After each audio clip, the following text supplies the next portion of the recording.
Hello students, आज की video में हम लोग क्लास 12th में मैट्रिक्स चैप्टर में से सेट ए का सॉल्यूशन हम लोग कर रहे हैं, जो अभी टेस्ट हुआ था। इसका पीडीएफ मैं आप लोगों को लिंक में डिस्क्रिप्शन में प्रोवाइड करवा दूंगा। आप लोग वहां से इसे पीडीएफ को डाउनलोड कर लेना और पहले अपने आप उस क्वेश्चन पेपर एक बार अटेम्प्ट करने की कोशिश करना। ना हो तो जो सॉल्यूशंस आपसे नहीं हो पाएंगे उनके लिए आप वीडियो देख सकते हैं। इसी तरीके से इसके बाद आपको एक दूसरी वीडियो मिलेगी, उसके अंदर सेट बी भी हम लोग करेंगे। अगर आप ये दोनों सेट अच्छे से कर लेते हैं तो मैट्रिक्स चैप्टर के जितने भी इंपॉर्टेंट क्वेश्चंस हैं वो सारे आपके यहाँ पे कवर हो जाएंगे। इसके अलावा ये तो 12th क्लास की बात हुई। क्लास 9th में, क्लास 10th में, क्लास 11th में, इन क्लासेस में भी मैंने टेस्ट सीरीज स्टार्ट कर रखी है और यूट्यूब में आपको लगातार इनकी टेस्ट सीरीज मिलती रहेंगे। तो चैनल को लाइक कर लीजिए और चैनल को सब्सक्राइब कर लीजिए और लगातार इन क्वेश्चन पेपर की आप प्रैक्टिस करते रहिए। फाइनल एग्जाम में या अभी आपके मिड टर्म एग्जाम में आपको इससे बहुत हेल्प मिली। चलिए स्टार्ट करते हैं 12th क्लास की आज सेट ए मैट्रिक्स चैप्टर से। पहला क्वेश्चन लेते हैं। क्वेश्चन है, एक ए मैट्रिक्स हमें दे रखी है, be a skew symmetric matrix, then find X. अगर ये जो ए मैट्रिक्स है ये एक स्क्यू सिमेट्रिक मैट्रिक्स है तो हमें एक्स की वैल्यू फाइंड आउट करनी है। तो देखिए क्या कॉन्सेप्ट होता है हमारा। स्क्यू सिमेट्रिक मैट्रिक्स हम उसको कहते हैं जिसमें किसी मैट्रिक्स का ट्रांसपोज करने पे मैट्रिक्स जो आती है वो सेम तो आती है लेकिन माइनस कॉमन लेने के बाद आती है। तो चलिए स्टार्ट करते हैं ए पार्ट।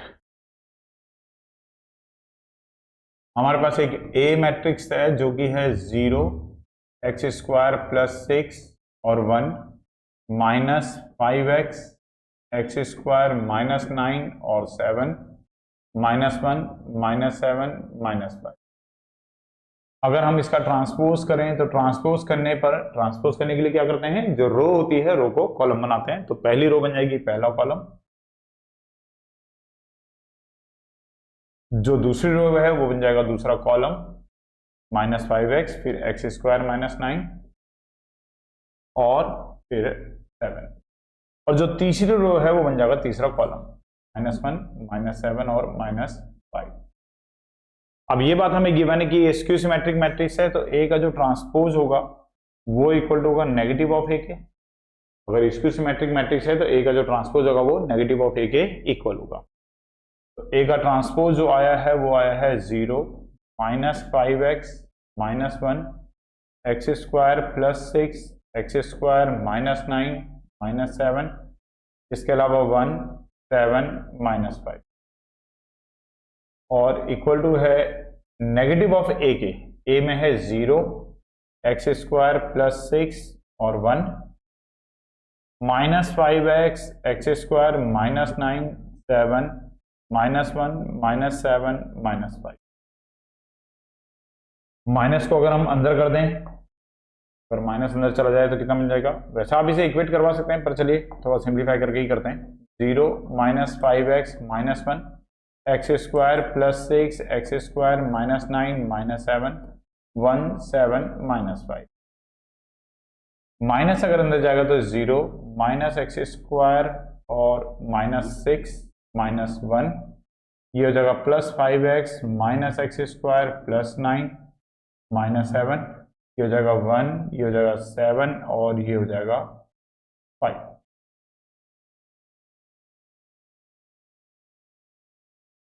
तो इस तरीके से उसने कहा था कि जो ट्रांसपोज है वो नेगेटिव ऑफ ए के इक्वल है, तो ट्रांसपोज को नेगेटिव ऑफ ए के इक्वल हमने कर दिया। अब यहां से हमारे पास क्या क्या वैल्यूज आ जाएंगी। देखिए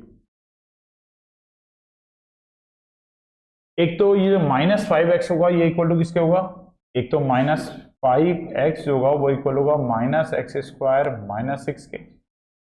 इसके अलावा बाकी तो सब इक्वेट हो रहा है। और एक ये वाला हम इसका एक्स स्क्वायर माइनस 9 जो होगा वो इक्वल होगा माइनस एक्स स्क्वायर प्लस 9 के। और एक यहां से भी हो जाएगा एक्स स्क्वायर प्लस 6, पर ये तो सेम ही आ जाएगा। ठीक है, ये दो वैल्यूज आ रही है यहां से हमारे पास। तो यहां से अगर हम वैल्यू निकालें तो ये 5x इन दोनों को इधर ले लें तो एक्स स्क्वायर प्लस में आएगा, माइनस 5x है प्लस में 6 हो जाएगा इक्वल टू 0। यहाँ पे स्प्लिटिंग करेंगे तो स्प्लिटिंग करने पर ये x माइनस 2 और x माइनस 3 हो जाएगा। 2 और 3 को मल्टीप्लाई करेंगे 6 आएगा, 2 और 3 को ऐड करेंगे तो कितना आएगा 5 आएगा। तो स्प्लिटिंग करने पर ये कितना आ जाएगा x माइनस 2 और x माइनस 3। तो यहां से x की 2 वैल्यू हमें मिल जाएंगी। एक वैल्यू तो मिल जाएगी x की 2 और एक मिल जाएगी x की वैल्यू 3। तो 2 वैल्यू हमें यहाँ पे मिल रही हैं। अब देखना है कि क्या दोनों ही वैल्यू सही हैं या इनमें से कोई एक ही वैल्यू सही है। तो दो पूरा वेरीफाई करेंगे इसको। ये एक्स स्क्वायर इधर आएगा तो x square plus x square 2x square हो जाएगा। ये 9 इधर जाएगा तो 9 और 9 ऐड होके 18 हो जाएगा। तो एक्स स्क्वायर इक्वल टू आ जाएगा 9। तो x की वैल्यू यहां से आ जाएगी प्लस माइनस 3। यहां से भी वैल्यू निकली है x की, ये प्लस माइनस 3 निकली। यहां से भी वैल्यू निकली है x की, ये कितनी निकली है 3 निकली है। तो लेकिन जो कॉमन वैल्यू होगी वो हम लेंगे। यहां से 2 और 3 आ रही थी और यहां से प्लस माइनस 3 आ रही है। तो कॉमन वैल्यू जो x की आ रही है वो कितनी आ रही है 3 आ रही है। तो 3 हमारा इसका आंसर हो जाएगा।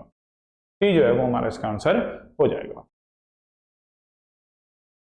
चलिए नेक्स्ट क्वेश्चन करते हैं। इसी का सेकंड पार्ट है। सेकंड पार्ट में था कि अगर ए कोई मैट्रिक्स है और ये एक स्केलर मैट्रिक्स है तो हमें वैल्यू किसकी फाइंड आउट करनी है x प्लस वाई की। तो अगर ये स्केलर मैट्रिक्स है तो स्केलर मैट्रिक्स की प्रॉपर्टी क्या होती है? स्केलर मैट्रिक्स की प्रॉपर्टी होती है कि ये जो डायगोनल के एलिमेंट होने चाहिए, ये वाले एलिमेंट, ये तीनों एलिमेंट कैसे होंगे? इक्वल होंगे। ये स्केलर मैट्रिक्स की प्रॉपर्टी है कि जो डायगोनल के एलिमेंट होने चाहिए वो तीनों के तीनों इक्वल होने चाहिए। तो अगर ये तीनों एलिमेंट इक्वल हैं तो बस वहीं से हमें x और y की वैल्यू मिल जाएगी। चलिए इन तीनों को इक्वल टू में कर लेते हैं। अगर हम बी पार्ट करें तो बी पार्ट में अगर ये मैट्रिक्स हमारे पास स्केलर मैट्रिक्स है तो इसका मतलब 2y जो होना चाहिए वो इक्वल होना चाहिए x माइनस 3 के, और वो इक्वल होना चाहिए किसके? x 7 के। ये तीनों के तीनों आपस में इक्वल होने चाहिए। एक बार 2y को 7 के इक्वल कर लेते हैं। स्केलर मैट्रिक्स की प्रॉपर्टी होती है कि डायगोनल के जो एलिमेंट होते हैं वो सेम होते हैं, बराबर होते हैं। तो 2y को एक बार 7 के इक्वल लिया तो y की वैल्यू हो जाएगी 7/2। एक बार x माइनस 3 को अगर 7 के इक्वल लिया तो x की वैल्यू हो जाएगी 7 प्लस 3, x की वैल्यू हो जाएगी 10। बहुत आसानी से आंसर आ गया, x की वैल्यू 10 और y की वैल्यू 7/2, और यही हमारे इसका आंसर हो जाएगा। चलिए नेक्स्ट क्वेश्चन पे आते हैं। इसके बाद इसमें भी दो पार्ट हैं। पहला पार्ट है if there are 5 ones and 4 zeros then how many total symmetric matrices of order 3x3 are possible। देखो हमारे पास ए पार्ट में 5 बार तो 1 है, 1 1 1 1 1, 4 बार 0 है, 1 2 3 और 4, और कह रहा है कि 3x3 की हम कितनी सिमेट्रिक मैट्रिसेस यहां पर बना सकते हैं। तो देखो अगर हमें यहां पर 3x3 की कोई मैट्रिक्स बनानी है तो इसमें 3 रो और 3 कॉलम रहेंगे। जो पहला एलिमेंट होता है इसको बोलते हैं A11, इसको बोलते हैं A12, इसको बोलते हैं A13। यहां पर होता है जो पोजीशन, उसकी पोजीशन है 2 1, ये 2 2 और ये 2 3 पोजीशन के हिसाब से। ये इसकी पोजीशन होती है 3 1, इसकी पोजीशन होती है 3 2, इसकी पोजीशन होती है 3 3। अब सिमेट्रिक में क्या होता है, किसी मैट्रिक्स का ट्रांसपोज करने पर सेम आता है। तो सेम तब आएगा जब ये A12 जो होना चाहिए वो किसके बराबर होना चाहिए? 2 1 के बराबर होना चाहिए। अगर आपकी सिमेट्रिक मैट्रिक्स है, फॉर सिमेट्रिक मैट्रिक्स, अगर सिमेट्रिक मैट्रिक्स है उस केस में A12 जो होना चाहिए वो बराबर होना चाहिए A21 के। ऐसे ही 1 3 बराबर होना चाहिए 3 1 के, ऐसे ही 2 3 बराबर होना चाहिए 3 2 के। ये सब बराबर होने चाहिए, मतलब AIJ जो होता है वो AJI के बराबर होता है सिमेट्रिक मैट्रिक्स। अब हमारे पास ये हमें बराबर रखने हैं, तो यहां पे देखिए हमारे पास दो चॉइस बनती हैं अलग अलग तरीके से, हम लोग कैसे कैसे बना सकते हैं। पहला बात तो यह है कि आप यहां पर A12 में और 2 1 में दोनों में 1 रख लीजिए यहां पे। अब हम इसमें दो केस निकाल रहे हैं। पहली केस है केस 1, लिख लेते हैं इसको, बता देता हूं मैं यहां से। इसमें दो केस निकाल रहा हूं मैं यहां पर। केस फर्स्ट, दो केस बना रहा हूं। पहला केस, अगर हम यहां पर A11 इनकी जो वैल्यू है, मैंने इसको ध्यान से, अगर मैं इन दोनों की वैल्यू रखूं यहां पर 1, इनकी इसकी भी वैल्यू रखूं 1 तो हमने 1 2 में अगर 1 डाल दिया, 2 1 में भी 1 डाल दिया, 1 3 में भी 1 डाल दिया और 3 1 में भी 1 डाल दिया, तो 4 1 यूज कर लिए। हमारे पास 5 1 है, 4 1 हम यूज कर चुके हैं। तो अब 1 तो हम लोग इसमें तो पुट नहीं कर पाएंगे क्योंकि एक ही 1 है तो इसमें हम पुट करेंगे 0, मतलब 2 3 में और 3 2 में हम क्या डालेंगे 0। तो हमारे पास 4 1 यूज हो गए और 2 0 यूज हो गए। अब हमारे पास बचा एक 1 बचा है और 2 0 बचे हैं। तो इसका मतलब एक 1 और जो 2 0 है वो कहां पर आएंगे, वो डायगोनल में आएंगे, वो बनेंगे डायगोनल के एलिमेंट। तो डायगोनल में आएगा एक तो 1 और 2 0, ये डायगोनल में आएंगे। ये तो हुई केस 1 की बात है। केस 2 की बात करते हैं। हम ऐसा भी कर सकते हैं कि इन दोनों में क्या रख लें 0, इन दोनों में भी क्या रख लें 0। तो 4 0 यूज कर लिए, 2 इसमें आ गए, 2 इसमें आ गए, 4 0 यूज कर लिए, 4 ही 0 थे, चारों 0 यूज हो चुके हैं। अब 0 और तो आ नहीं सकता, तो इसका मतलब इन दोनों में क्या रखा जाएगा 1, इन दोनों में क्या रखा जाएगा 1। तो चारों 0 यूज हो गए, 2 1 यहां यूज हो गए, बचे कितने 3 1 बचे। तो वो तीनों 1 कहां पर जाएंगे, वो तीनों 1 जाएंगे डायगोनल में, वो तीनों के तीनों 1 कहां जाएंगे डायगोनल में। इस तरीके का फॉर्मेट हम बना सकते हैं सिमेट्रिक मैट्रिक्स के लिए। लेकिन अब यहां पे हम ऐसा भी तो कर सकते हैं कि भाई नहीं, हमें यहां पे 1 नहीं रखना है, ये 0 हम यहां इन दोनों में कर लेते हैं, ये वाला 1 हम इन दोनों में कर लेते हैं। मतलब अब यहां पे परम्यूटेशन बनेगा कि हम इनको आपस में अरेंज कर सकते हैं। तो चलो बनाते हैं। अब नंबर ऑफ मैट्रिसेस हम बनाते हैं। नंबर ऑफ सिमेट्रिक मैट्रिसेस कितनी कितनी बन सकते हैं, अब बना रहे हैं। तो ये तीनों नंबर आपस में अरेंज होने के तरीके कितने तरीके से अरेंज हो पाएंगे, 3 तरीके हो जाएंगे इनको अरेंज करने के। 1 1 और 0, इनको आपस में अरेंज करने के तरीके हमारे पास कितने होंगे 3। और ये जो डायगोनल में एलिमेंट है, डायगोनल एलिमेंट कितने 1 0 0, इनको भी आपस में अरेंज करने के जो तरीके हमारे बनेंगे वो भी कितने बनेंगे 3। भाई 1 को इधर कर दो, फर्स्ट 1 रखो, फिर 0 रखो, फिर 0 रखो, या फर्स्ट में 0 कर दो, सेकंड में 1 कर दो, लास्ट में 0 कर दो, या फर्स्ट में 0 सेकंड में 0 लास्ट में 1 कर दो। तो कितने तरीके हुए 3। तो 3 तरीकों से डायगोनल के एलिमेंट अरेंज हो सकते हैं, 3 तरीकों से इनको भी अरेंज कर सकते हो। तो 3 into 3, तो टोटल तरीके हो गए कितने 9। इस तरीके की मैट्रिक्स कितनी बन सकती है टोटल 9 सिमेट्रिक।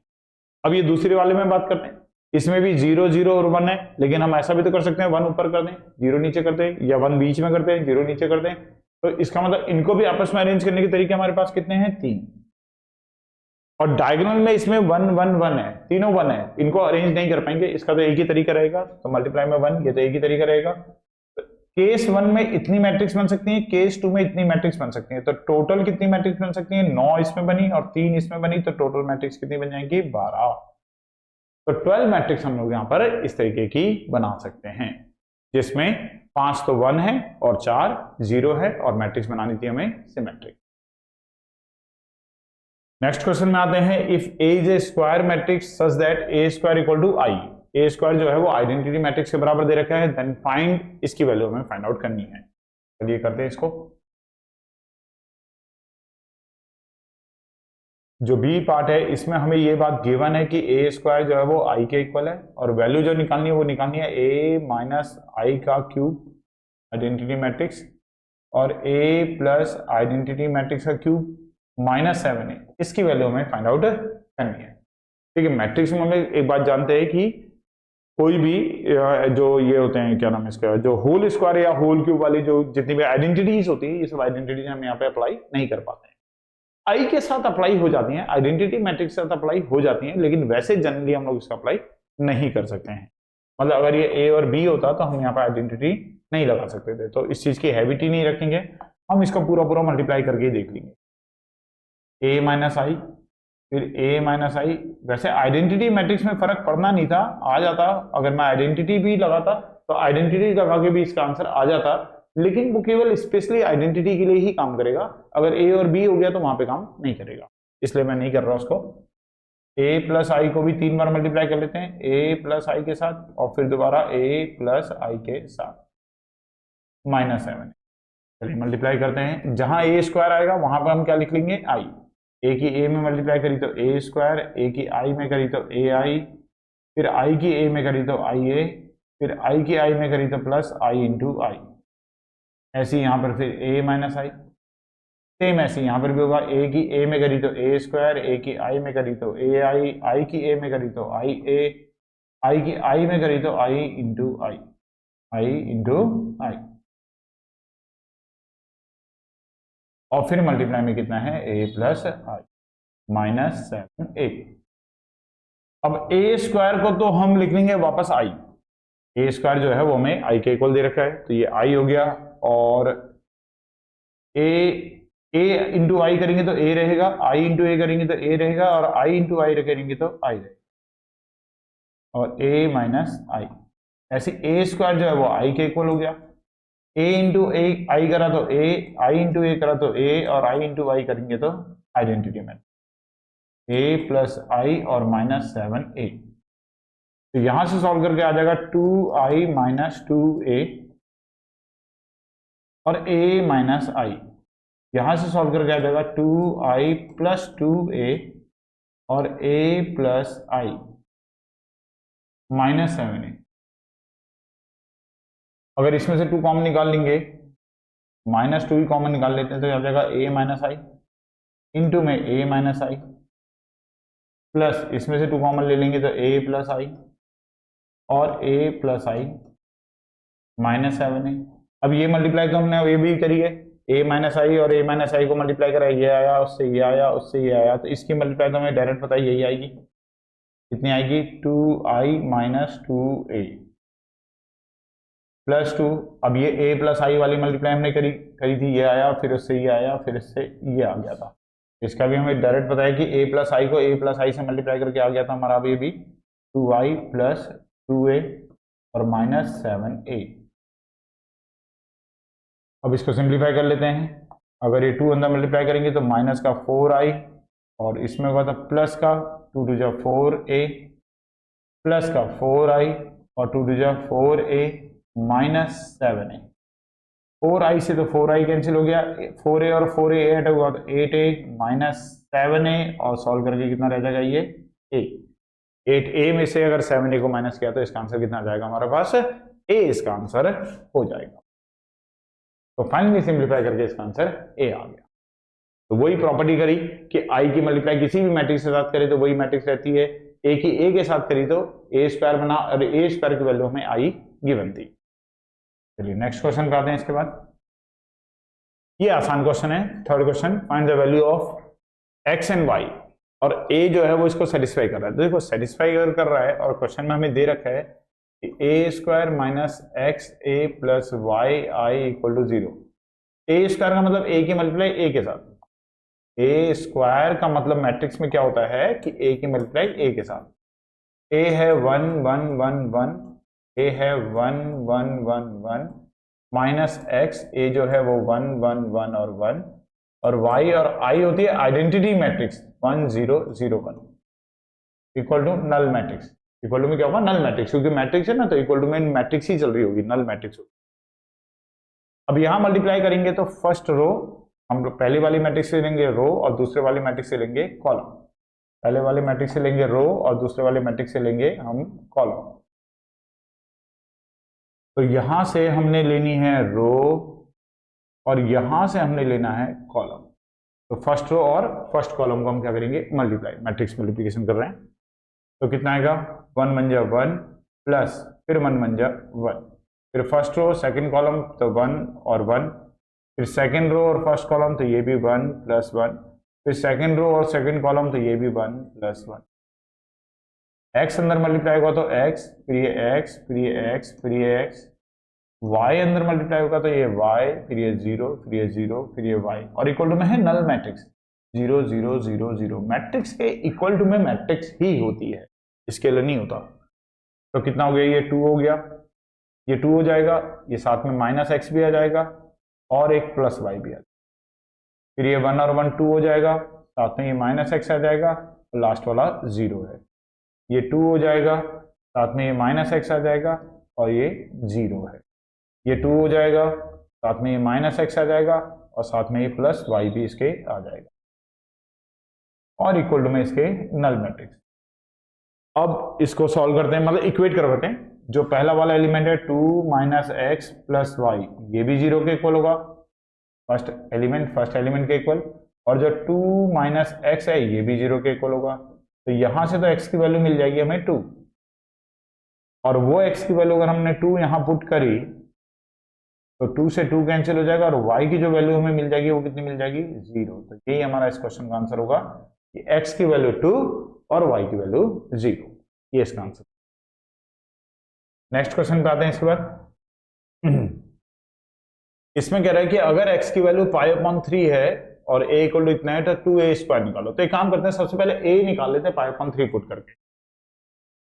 तो अगर हमने x की वैल्यू π/3 डाली तो मैट्रिक्स हो जाएगी cos π/3 माइनस sin π/3 sin π/3 और cos π/3। π/3 का मतलब हुआ 60 डिग्री, π/3 का मतलब हुआ 60 डिग्री और cos 60 डिग्री की जो वैल्यू होती है वो होती है 1/2। sin 60 की वैल्यू होती है √3/2, cos sin 60 की वैल्यू होती है √3/2 और cos 60 की वैल्यू होती है 1/2। सबके अपॉन में 2 है तो 2 कॉमन निकाल लेते हैं मैट्रिक्स में से, बचेगा 1 माइनस √3 और √3 और 1। इसके अलावा क्वेश्चन में हमें a² चाहिए, a²। तो चलिए a² की वैल्यू निकाल लेते हैं। a² की वैल्यू निकालने के लिए a की मल्टीप्लाई हमें a से करनी पड़ेगी, मतलब 1/2 1 माइनस √3 1 की मल्टीप्लाई हमें करनी पड़ेगी 1/2 1 माइनस √3 और 1 के साथ। ये 2 और ये 2 मल्टीप्लाई होगा तो 4 हो जाएगा। अब मल्टीप्लाई करते हैं, ऐसे ही करेंगे, फर्स्ट में से लेंगे रो और सेकंड में से लेंगे कॉलम और ऐसे सब में करेंगे रो और कॉलम की मल्टीप्लाई, सबके साथ ऐसी होगी। तो 1 की 1 में करी तो 1 आ गया, √3 की √3 में करी तो माइनस √3 3 आ गया, √3 की √3 में करेंगे तो 3 आ जाएगा। फिर फर्स्ट रो सेकंड कॉलम, 1 की माइनस √3 में करा तो माइनस √3 और माइनस √3 की 1 में करा तो माइनस √3। फिर सेकंड रो फर्स्ट कॉलम, √3 की 1 में करी तो √3, 1 की √3 में करी तो √3। फिर सेकंड रो सेकंड कॉलम, √3 की माइनस √3 में करी तो -3, 1 की 1 में करी तो +1 ही रहेगा। अब इसको थोड़ा सिंप्लीफाई कर लेते हैं। तो सिंप्लीफाई करने पर ये आ जाएगा हमारे पास 1/4 -2 माइनस का 2√3, ये हो जाएगा 2√3 और ये हो जाएगा माइनस का 2। माइनस 2 कॉमन है, 2 कॉमन निकाल लेते हैं। 2 कॉमन आ जाएगा तो कितना बचेगा -1 माइनस √3 और -1, ये बच जाएगा। और 2 से 4 कैंसिल हो जाएगा तो कितना रह जाएगा 1/2 -1 माइनस √3 और -1। वैल्यू जो हमें फाइंड आउट करनी थी वो 2a² की वैल्यू फाइंड आउट करनी थी, 2a² की। अभी हमारे पास जो वैल्यू आई है किसकी आई है, a²। वैल्यू निकालनी है 2a² की, तो 2 की मल्टीप्लाई a² के साथ कर देंगे 1/2 -1 √3 माइनस का √3 और -1। तो 2 से 2 कैंसिल हो जाएगा तो आंसर आ जाएगा -1 माइनस √3 और माइनस, ये इसका आंसर हो जाएगा। इस तरीके से 2a² की वैल्यू हमने फाइंड आउट कर ली। पहले a की वैल्यू निकाली, π/3 लेकर के पहले a की वैल्यू निकाली, π/3 लेकर के पहले a की वैल्यू निकाली, इसमें से 2 कॉमन ले लिया, फिर a² निकाला a की a में मल्टीप्लाई करके, फिर उसको सिंप्लीफाई किया, फिर उसके बाद 2a² की वैल्यू हमने फाइंड आउट कर ली। नेक्स्ट क्वेश्चन पे आते हैं। इसके बाद देखिए क्वेश्चन क्या है, एक f(x) दे रखा है, मैं दोबारा लिख लेता हूं। फंक्शन यहाँ पे हमें दे रखा है 1/√1 माइनस x² और 1 माइनस का x और 1। अब प्रूफ करना है कि f(x) into fy equal to हुआ f(x + y), इसके इक्वल होगा। तो पहले देखो इनकी टर्म्स हैं क्या क्या। fy का मतलब क्या होगा, fy का मतलब होगा जहां x आ रहा है वहां y लिख दो, जहां जहां x लिखा हुआ है वहां वहां y लिख दो। और उसका मतलब क्या है कि अगर f(x + y/1 + xy) का मतलब है कि जहां जहां x आ रहा है वहां वहां आप x + y/1 + xy लिख दो, 1 + xy लिख दो। जहां जहां x आ रहा है वहां वहां आप x + y/1 + xy। ऐसे ही यहां पर भी -x + y/1 + xy लिख दो, तो अब हमें एफ एक्स और एफ वाई को मल्टीप्लाई करना है और इतना आ जाना चाहिए। एक काम करते हैं, जब ये कर ही रहे हैं तो इसको पहले थोड़ा सा सिंप्लीफाई करके देख लेते हैं ये कितना है, क्योंकि यहाँ हम बाहर थोड़ा सा ये कॉम्प्लिकेटेड है, अंदर तो फिर भी ठीक है और बाहर थोड़ा कॉम्प्लिकेटेड है। इसको सिंप्लीफाई कर लेते हैं। तो यहां पे अगर मैं इसको सिंप्लीफाई करूं तो ये आएगा 1 माइनस, यहां पे अगर हम कर लें तो x प्लस वाई का होल स्क्वायर अपॉन में 1 प्लस एक्स वाई का होल स्क्वायर, और ये तो ऐसे ही रहेगा 1 माइनस का x प्लस वाई अपॉन में 1 plus x y minus x plus y upon में 1 प्लस एक्स वाई, और यहाँ पर 1। इसको एलसीएम ले लेते हैं। तो जब इसका एलसीएम लेंगे तो ये एलसीएम लेने पर ऊपर चला जाएगा और रूट के बाहर आ जाएगा। इस पे स्क्वायर है ना, एलसीएम जब लेंगे तो एलसीएम लेने पे स्क्वायर जो है वो रूट के बाहर आ जाएगा और 1 प्लस एक्स वाई रह जाएगा, तो 1 प्लस एक्स वाई तो ऊपर चला जाएगा और एलसीएम ये इधर 1 के साथ मल्टीप्लाई में आ जाएगा, तो 1 प्लस एक्स वाई का whole square minus x plus y का स्क्वायर, और ये 1 है माइनस का एक्स प्लस वाई अपॉन में 1 प्लस एक्स वाई माइनस का एक्स प्लस वाई और 1 प्लस एक्स वाई, और ये 1 है। थोड़ा और सिंप्लीफाई करते हैं इसको। देखिए ये 1 प्लस एक्स वाई अंदर मल्टीप्लाई कर लेते हैं, थोड़ा और इजी होगा। और यहाँ स्क्वायर खोल ले रहे हैं, तो ए का स्क्वायर प्लस बी का स्क्वायर प्लस 2ab, ऐसे यहाँ पे भी खोल रहे हैं स्क्वायर, तो ए का स्क्वायर प्लस बी का स्क्वायर प्लस 2ab होता है, लेकिन बाहर माइनस का साइन है तो उसने सारे साइन क्या कर दिए, माइनस के कर दिए। और ये जो 1 प्लस एक्स वाई है इसको 1 से मल्टीप्लाई करेंगे तो 1 plus x y, 1 plus x y को अगर यहां मल्टीप्लाई करेंगे तो ये नीचे वाला कट जाएगा, केवल रह जाएगा माइनस का x plus. 1 plus x y को अगर इससे मल्टीप्लाई करेंगे तो नीचे वाला कट जाएगा और केवल रह जाएगा एक्स प्लस वाई। इसको 1 से करेंगे तो ये आ जाएगा 1 प्लस एक्स वाई, इतना आ जाएगा। अब यहां पे देखो क्या कैंसिल हो रहा है, इस 2xy से 2xy कैंसिल है। अगर ये कैंसिल हो गया तो अब देखिए यहाँ पे हमारे पास जो बचा, इसमें एक तो ये 1 है और एक ये माइनस का एक्स स्क्वायर है, तो इसको एक साथ लिख लेते हैं 1 माइनस एक्स स्क्वायर, और ये जो है ये जो माइनस का वाई स्क्वायर है ये एक्स स्क्वायर वाई स्क्वायर है। अगर मैं इसमें से माइनस का वाई स्क्वायर कॉमन ले लूँ तो वाई स्क्वायर की जगह पे तो 1 रह जाएगा प्लस का 1, और एक्स स्क्वायर वाई स्क्वायर में रह जाएगा माइनस का एक्स स्क्वायर। हमने इन दोनों में से माइनस का वाई स्क्वायर क्या निकाल लिया, कॉमन निकाल लिया। तो 1 प्लस एक्स वाई और माइनस एक्स प्लस वाई और माइनस एक्स प्लस वाई और 1 प्लस एक्स वाई। अब ये 1 माइनस एक्स स्क्वायर फिर से कॉमन आ जाएगा, तो रह जाएगा 1 माइनस एक्स स्क्वायर और 1 माइनस वाई स्क्वायर। यहाँ पे 1 प्लस एक्स वाई माइनस का एक्स प्लस वाई माइनस का एक्स प्लस वाई और 1 प्लस, ये आ गया। तो अब इसको हम ऐसे भी लिख सकते हैं, वैसे तो वही है, इतना ही रहने देते हैं इसको फिलहाल। ये वाली टर्म तो हमने सॉल्व करके इतनी लिया है, ये तो हमने अभी केवल इसको सॉल्व किया, किसको, इस वाली टर्म को, f x plus y upon 1 plus x y. अब हमें प्रूफ अगर करना है तो हमें एफ एक्स और एफ वाई को मल्टीप्लाई करना है और इतना लेके आना है। तो अब एफ एक्स की और एफ वाई की मल्टीप्लाई करके देखते हैं और देखते हैं कि यही सेम चीज आ रही है या नहीं आ रही है। तो चलिए मल्टीप्लाई करते हैं, एफ एक्स और एफ वाई को मल्टीप्लाई करते हैं, तो साइड कर लेते हैं। हमारे पास एफ एक्स है, हमारे पास एफ वाई है, एफ एक्स और एफ वाई को मल्टीप्लाई करते हैं। अगर हम करें f x multiply f y, तो एफ एक्स हमारे पास है 1 अपॉन में root 1 minus x square, 1 minus का एक्स और 1। एफ वाई है 1 अपॉन में रूट 1 माइनस वाई स्क्वायर और 1 माइनस वाई और 1 आना चाहिए वो जो हमने अभी सॉल्व किया था।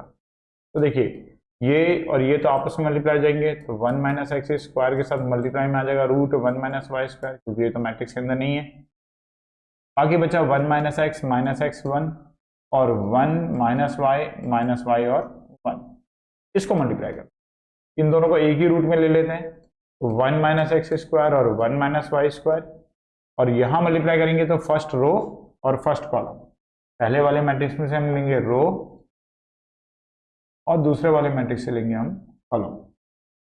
तो करते हैं 1 की 1 में करा तो 1, माइनस एक्स की माइनस वाई में करा तो प्लस का एक्स वाई, फिर ऐसी 1 की अगर वाई में करा तो माइनस वाई, माइनस एक्स की माइनस 1 में करा तो माइनस एक्स, माइनस एक्स की 1 में करेंगे तो माइनस एक्स, और 1 की माइनस वाई में करेंगे तो माइनस वाई, माइनस एक्स की माइनस वाई में होगा तो एक्स वाई, और 1 की 1 में करेंगे तो 1। तो मेरे ख्याल से आ ही गया आंसर, यही लाना था, यही हमने अभी सॉल्व किया था, तो इतना ही आया था। 1 माइनस एक्स स्क्वायर है, 1 माइनस वाई स्क्वायर है, ये है 1 प्लस एक्स वाई, इसमें से माइनस कॉमन ले लेंगे तो एक्स प्लस वाई, इसमें से माइनस कॉमन ले लेंगे तो एक्स प्लस वाई, और ये भी कितना है 1 प्लस।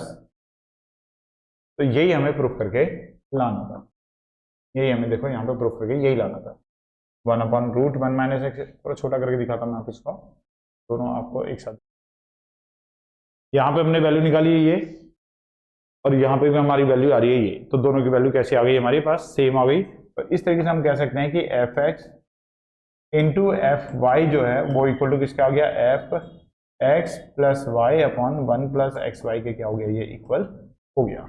एक चीज तो हमारी प्रूफ हो गई कि एफ एक्स और एफ वाई की multiply f x plus y upon 1 plus x y के इक्वल है।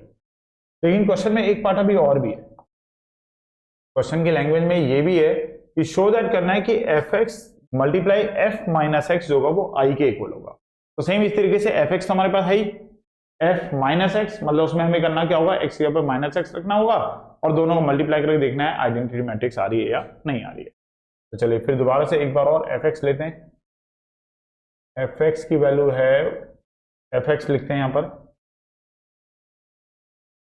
एफ एक्स की वैल्यू है हमारे पास 1 अपॉन में √1 माइनस एक्स स्क्वायर, और 1 है माइनस एक्स है और 1 है। देख लेते हैं, वेरीफाई कर लेते हैं यही है या नहीं। 1/√1 minus x square, 1 minus x और 1, ठीक है। और अब इधर से इसकी मल्टीप्लाई करनी है एफ माइनस एक्स के साथ, तो माइनस एक्स में क्या करना है, एक्स की जगह पे माइनस एक्स कर देना है। तो अगर मैं एक्स की जगह पे माइनस एक्स करूंगा तो माइनस एक्स का स्क्वायर यहां बनेगा, माइनस एक्स यहां बनेगा, माइनस एक्स यहां बनेगा, और ये बन रहेगा। तो इस तरीके से हमारे पास ये आ गया है माइनस एक्स की वैल्यू 1 अपॉन में √1 माइनस एक्स स्क्वायर, 1 ये एक्स हो जाएगा, ये भी एक्स हो जाएगा, और ये भी 1 रहेगा। अब इन दोनों को मल्टीप्लाई करके देखते हैं कि आइडेंटिटी मैट्रिक्स आ रही है या नहीं आ रही है। तो एफ एक्स को मल्टीप्लाई करना है एफ माइनस एक्स के साथ। एफ एक्स में है 1/√1 माइनस एक्स स्क्वायर, 1 माइनस का एक्स और 1, और मल्टीप्लाई करना है एफ माइनस एक्स के साथ, तो √1 माइनस एक्स स्क्वायर, 1 है एक्स है और 1 है। तो अगर इसको और इसको मल्टीप्लाई करेंगे तो रूट हट जाएगा, तो 1/1 माइनस एक्स स्क्वायर। अब इसको मल्टीप्लाई करते हैं, तो पहले वाले मैट्रिक्स में से लेंगे हम रो, यहां से लेंगे रो, और यहां से लेंगे कॉलम, और इसको करेंगे मल्टीप्लाई। तो 1 की 1 में करी तो 1, माइनस एक्स की इसमें करी तो माइनस का एक्स स्क्वायर, 1 की एक्स में करी तो एक्स, माइनस एक्स की 1 में करी तो माइनस का एक्स, माइनस एक्स की 1 में करी तो माइनस एक्स, 1 की अगर एक्स में करेंगे तो एक्स, माइनस एक्स की एक्स में करेंगे तो माइनस एक्स स्क्वायर, और 1 की 1 में करेंगे तो 1। तो 1/1 माइनस एक्स स्क्वायर, ये सॉल्व करके आ जाएगा 1 माइनस एक्स स्क्वायर, 0 0 और 1 माइनस एक्स स्क्वायर, और अगर अंदर भेज दिया तो ये डिवाइड होकर के 1 0 0 1 आ जाएगा, जो कि किसके इक्वल है, आइडेंटिटी के इक्वल है। तो यही हमें प्रूफ करना था कि एफ एक्स और एफ माइनस एक्स की जब हम वैल्यू मल्टीप्लाई कर रहे हैं, एफ एक्स की और एफ माइनस एक्स की जब हम मल्टीप्लाई कर रहे हैं, तो वो आइडेंटिटी मैट्रिक्स के बराबर आ रहा है। यही हमें प्रूफ करके लाना था।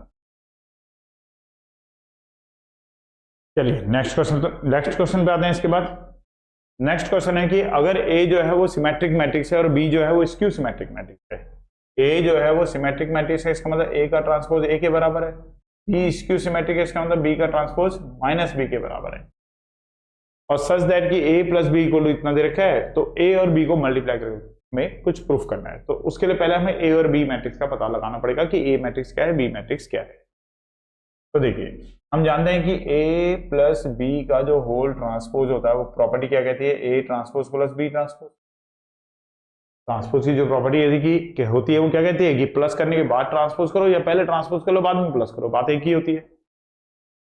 अब यहां पर ए प्लस बी का जो होल ट्रांसपोज होगा वो होगा ए ट्रांसपोज है वो ए के बराबर है, बी ट्रांसपोज है वो माइनस बी के बराबर है, और ए प्लस बी ये है।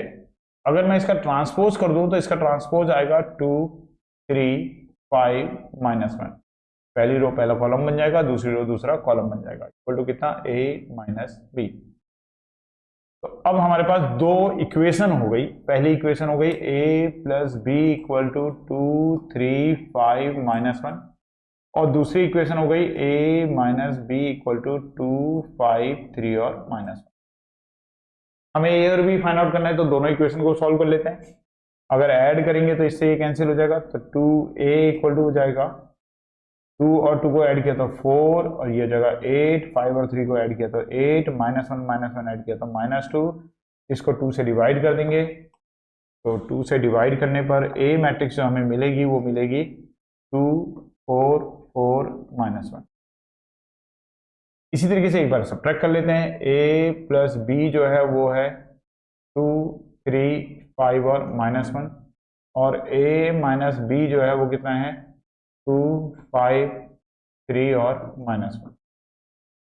अब इसको अगर सब्ट्रैक्ट करेंगे तो कितना आएगा, सब्ट्रैक्ट करने पे साइन चेंज हो जाएंगे, तो अब a से a कैंसिल हो जाएगा, b और b ऐड होगा तो 2b बनेगा। 2 में से 2 माइनस किया 0, 3 में से 5 माइनस किया -2, 5 में से 3 माइनस किया 2, -1 प्लस 1 करेंगे तो 0, फिर 2 से डिवाइड करेंगे तो b मैट्रिक्स आ जाएगी हमारे पास 0 -1 1 और 0। ये b मैट्रिक्स आ गई, और हमें जो फाइंड आउट करना है वो फाइंड आउट करना है a मल्टीप्लाई b। तो 2 4 4 -1 को मल्टीप्लाई करेंगे 0 -1 1 और 0 के साथ। तो बस जैसे मल्टीप्लाई करते ही है, फर्स्ट मैट्रिक्स में से लेंगे रो, सेकंड मैट्रिक्स में से लेंगे column. First row first column, 2 की 0 में करी तो 0, 4 की 1 में करी तो 4, 2 की -1 में करी तो -2, 4 की 0 में करी तो 0, 4 की 0 में करी तो 0, 1 की इसमें करी तो -1, 4 की 1 में करी तो -4, -1 की 0 में करी तो 0 ही है।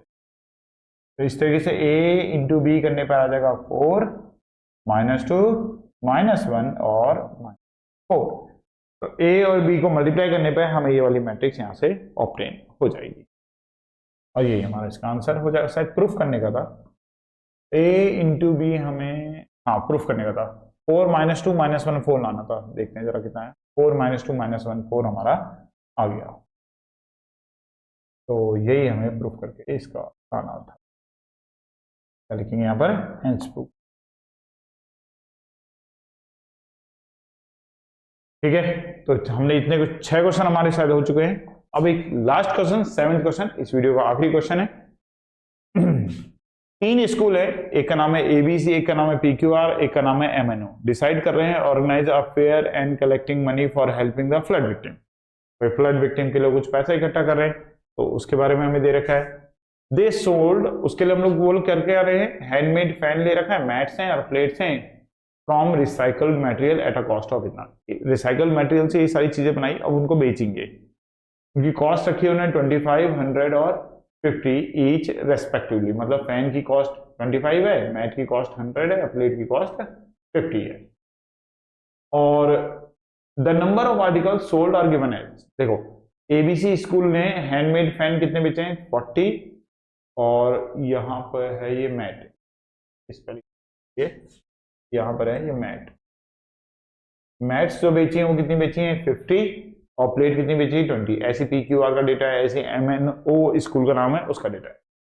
Based on the information given अब आंसर द फॉलोइंग क्वेश्चन। अब तुम्हें कुछ आंसर इसके देने हैं। पहला क्वेश्चन है what is the total amount of money collected by 3 schools ABC PQR and MNO. तो चलो पहले इतना ही करते हैं। पहले तो मैट्रिक्स की फॉर्म में लिखते हैं इसको। इस डेटा को हम पहले मैट्रिक्स की फॉर्म में लिख रहे हैं। तो अगर हम इसका एक डेटा बनाए हैं, मैट्रिक्स की बनाए हैं, तो सपोज क्या ए मैट्रिक्स है और 3 स्कूल हैं, एक एबीसी है 40, 25 और 35। ऐसे में ये स्कूल है, ये 50 और ये 40 और ये 50, ये 20 और ये 30 और ये 40।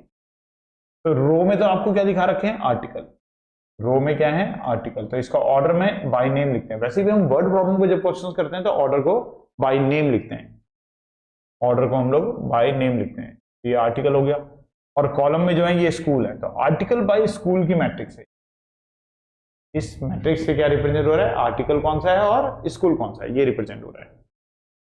अब एक हमें दे रखी है इनकी कॉस्ट की मैट्रिक्स कि कौन कौन सा आइटम कितने कितने का है। तो देखिए 3 आइटम है ये, एक है हैंडमेड फैन है, एक है मैट्स और एक है प्लेट। और जो कॉस्ट दे रखी है वो इन तीनों आइटम की दे रखी है कि फैन की कॉस्ट कितनी है, फैन की कॉस्ट 25 है, मैट की 100 है और प्लेट की 50 है। तो अगर आपको कैलकुलेशन, जैसे आपको टोटल कॉस्ट निकालनी है, टोटल कॉस्ट के लिए आपको इन दोनों को क्या करना पड़ेगा, मल्टीप्लाई करना पड़ेगा।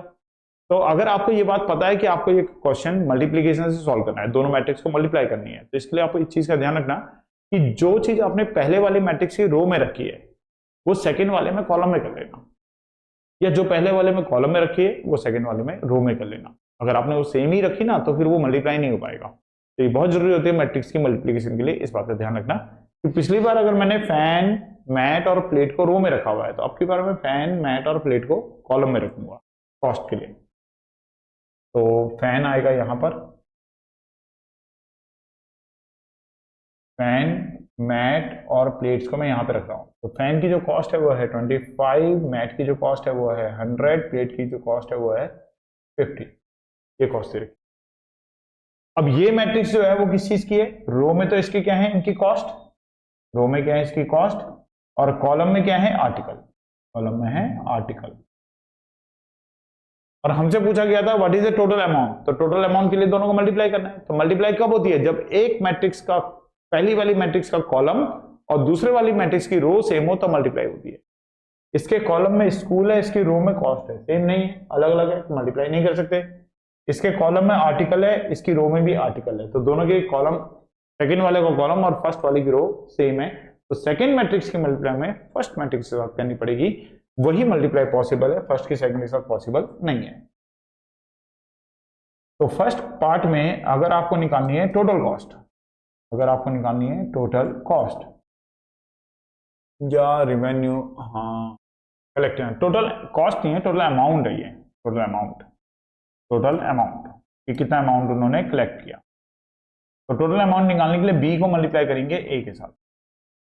तो बी में है हमारे पास 25, फिर ये 100, फिर ये 50, और ए में जो है वो है हमारे पास 40, 25, 35 और 50, 40, 50 और 20, 30 और 40, इसको मल्टीप्लाई करना।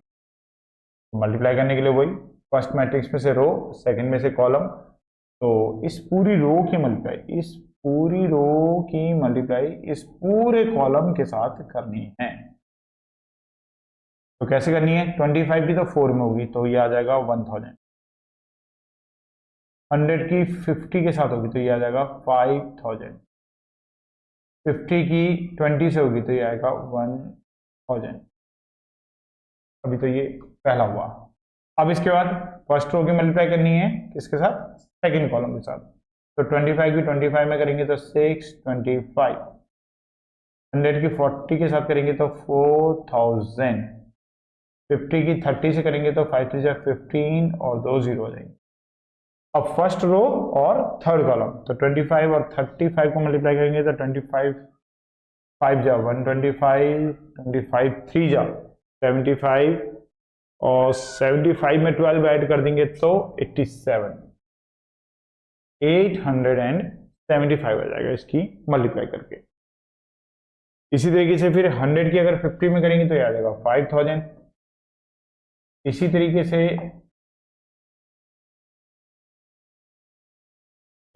से अगर हम 100 की 50 में कर रहे हैं तो 5000 आ रहा है, और 50 का अगर 40 में करेंगे तो 5 4 जा 20 तो 2000 आ जाएगा।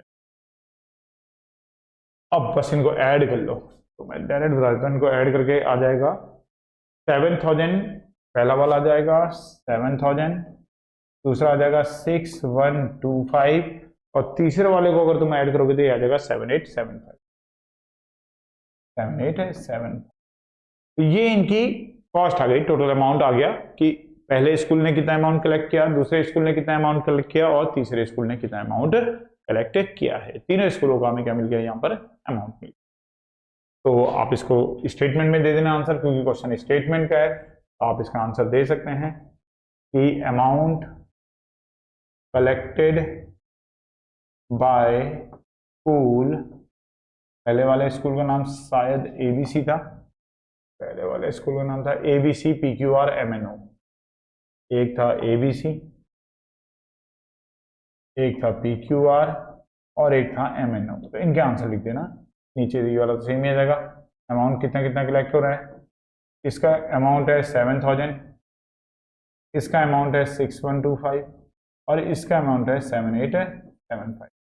ये तो फर्स्ट पार्ट का आंसर हुआ कि उन स्कूलों ने कितना अमाउंट कलेक्ट किया। सेकेंड पार्ट क्या देखो, सेकेंड पार्ट में वो कह रहा है कि अगर ये रहा, if the number of handmade fan and plates are interchange, अगर हम हैंडमेड फैन को और प्लेट को इंटरचेंज कर दें, मतलब जो नंबर प्लेट में लिखा हुआ वो हैंडमेड फैन में डाल दें और जो हैंडमेड फैन का नंबर है उसे प्लेट में डाल दें, तब कितना मनी कलेक्ट होगा। तो सिंपल ये क्वेश्चन, एक और मैट्रिक्स बनाएंगे, बस ये जो फैन वाला डेटा है इसे प्लेट में ले लेते हैं और प्लेट वाले डेटा को फैन में ले लेते हैं। तो एक और मैट्रिक्स बनाते हैं इसकी, अगर एक और मैट्रिक्स बनाते हैं यहाँ पर, चलिए नीचे ही करते हैं, तो मेरे पास जो डेटा है भी यहां पे कर देते हैं। देखिए अब एक और मैट्रिक्स बनेगी, तीसरी मैट्रिक्स, टी मैट्रिक्स जैसे मैंने उसका नाम दे दिया। तो उसमें फैन, मैट और प्लेट, इसका फैन का और प्लेट का डेटा इंटरचेंज करना है। तो 20 इधर आ जाएगा, 30 इधर आ जाएगा, 40 इधर आ जाएगा, इसके अलावा 40 इधर हो जाएगा, 25 इधर हो जाएगा और 35 इधर हो जाएगा। बाकी बीच में जो मैट का डेटा है वो हो जाएगा 50 और 50। और जो बी मैट्रिक्स है कॉस्ट की वो भी सेम ही रहेगी, 25, 100 और 50। और टोटल अमाउंट अभी भी वैसे ही निकलेगा, बिल्कुल सेम। टोटल अमाउंट अगर निकालना है तो आपकी बार मल्टीप्लाई बी की मल्टीप्लाई किससे होगी, सी से, क्योंकि सब कुछ सेम ही है। वो भी आर्टिकल बाय स्कूल की मैट्रिक्स है, बस डेटा ही तो चेंज किया है। फैन का डेटा ले लिया है किसमें, प्लेट में, प्लेट का डेटा किसमें ले लिया है, फैन में, बाकी कोई फर्क नहीं है, सब कुछ सेम है। तो बी मैट्रिक्स हमारे पास है 25, 100 और 50, और सी मैट्रिक्स हमारे पास है 20, 30, 40, 50, 40, 50, 40, 25, 35। करते चलो मल्टीप्लाई इसको। 25 की अगर 20 में करी तो ये आ जाएगा 50, 500 हो जाएगा, प्लस 100 की अगर 50 में करी तो 5000 हो जाएगा, प्लस 50 की अगर 40 में करी तो ये 2000 हो जाएगा, 25 की 30 में करी तो 750 हो जाएगा, और 100 की 40 में करी तो 4000 हो जाएगा, 50 की 25 में करी तो 1250 हो जाएगा, 25 की 40 में करी तो ये आ जाएगा 100 और 1000 आएगा, और 100 की 50 में करी तो 5000 आ जाएगा, और अगर 50 की 35 में करी तो ये आएगा 0, 5 5 25, 5 3 15, 16 और 1 7, इतना आ जाएगा। अब इसको जब ऐड करोगे तो ऐड करने के बाद इसका जो आंसर आ जाएगा वो आ जाएगा 7500, यहाँ से आ जाएगा, और इसके अलावा 6000 यहाँ से आ जाएगा, इसके अलावा लास्ट वाले का जो ऐड करके आ जाएगा वो आ जाएगा 7750, इसका लास्ट वाले का आ जाएगा। इस तरीके से हमारे पास मिल गया। अब यहां से भी स्टेटमेंट में दे देना answer, amount collected by school ABC, ABC का जो अमाउंट है वो कितना है, ₹7500, और इसी तरीके से PQR का भी लिख देंगे, इसी तरीके से MNO का भी लिख देंगे। Amount collected by school PQR ₹6000, और amount collected by school MNO इसका हो जाएगा ₹7750। तो ये इसका आंसर हो जाएगा। फर्स्ट पार्ट में कितना अमाउंट कलेक्ट हो रहा है स्कूलों से, और सेकेंड पार्ट में भी कितना अमाउंट कलेक्ट हो रहा है, तो इसका आंसर हमें यहाँ से मिल जाएगा। वीडियो पसंद आई है तो इसे लाइक और सब्सक्राइब जरूर कर लेना चैनल को, और इसके बाद एक और नेक्स्ट वीडियो आएगी, उसके अंदर हम लोग इसमें सेट बी के भी क्वेश्चंस करेंगे। थैंक्स।